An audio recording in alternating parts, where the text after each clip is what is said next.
আমার মাথার চুলগুলো বেশি শিক্ষিত, তাই সারাক্ষণ পড়তে থাকে। পৃথিবীর সব তেল ইউজ করা শেষ, এখন শুধু কেরোসিন তেল ইউজ করাই বাকি। ভাবছি ওটাও ইউজ করে ফেলবো, তাও যদি চুল পড়া রোধ করতে পারি। তার আগে শেষ প্রচেষ্টা চালিয়ে দেখি। নতুন একটি হেয়ার প্যাক বানাবো আজকে। হেয়ার প্যাক বানানোর জন্য ইউজ করছি মেহেদি পাতা, তার সাথে অ্যাড করছি রাতে ভিজিয়ে রাখা মেথি, কালো জিরা, vitamin E capsule, aloe vera gel. এগুলো ভালো মতো ব্লেন্ড করে নিব।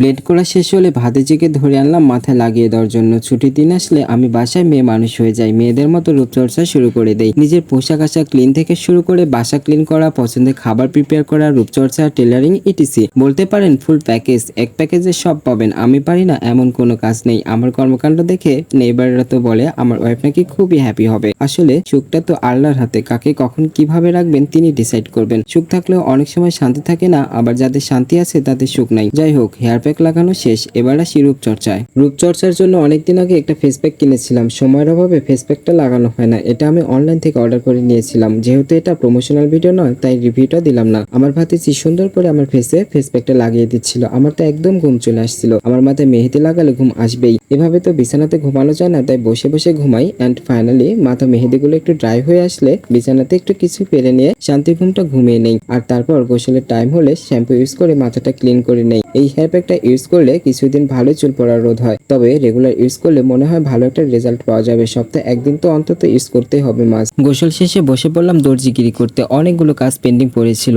স্কুল থাকার কারণে সেভাবে মেশিনে আর বসা হয় না। বাইরের কাজ তেমন করতে পারি না, নিজেদের গুলোই এখন সময় পেলে বানাই। আজকে বানাবো আম্মুর মেক্সি। মেক্সি বানানো খুবই ইজি, আপনারাও একবার দেখলেই পারবেন। আমার মনে হয় পৃথিবীতে কোনো কাজই ছোট নয়, সব কাজেরই সমান গুরুত্ব রয়েছে। আমরা যারা একটু ধনী প্রকৃতির, তাদের তো অহংকারে মাটিতে পাই পড়ে না, মনে করে একা একা সব করতে পারবে। বেশি না পারলে নিজের পায়ে জুতোটাই তৈরি করে দেখান তো। এই পৃথিবীতে সবারই সবাইকে প্রয়োজন, সো নিজেকে এত বড় ভাবার কিছুই নাই। যারা এত অহংকার করেন তাদের আমার মনে হয় মঙ্গল গ্রহে পাঠিয়ে দেওয়া উচিত, কারণ তাদের কারণে পৃথিবীর সুখ শান্তি নষ্ট হয়। অহংকারীদের আমি ঘৃণা করি। ছোট থাকতে শাবানা সিনেমা দেখতাম। প্রথমে খুব গরিব থাকে, অনেক কষ্টে জীবন যাপন করে। একসময় সেলাই মেশিন চালে বড়লোক হয়ে যায়। মেশিনের চাকা ঘুরিতে ঘুরিতে তার ভাগ্যের চাকাও ঘুরে যায়। সে আশা আমিও একটা মেশিন কিনেছিলাম, যদি আমারও শাবানার মতো ভাগ্যের চাকাটা একবার ঘুরে যায় তাহলে তো লালে লাল শাহজালাল। বিকেল টাইমে গিয়েছিলাম বড় আব্বুদের সাথে ঘুরতে। ছাদ থেকে আমাদের এলাকার মাদ্রাসার মাঠে বিকেলে বাচ্চারা খেলা করে, তাই দেখছিলাম। সঙ্গে ছিল আমার মিঠি মাম্মাজি, আমার সোনামণিটা, আমার কলিজা, আমার আদরের টুকরা। বলেন তো এটা কে?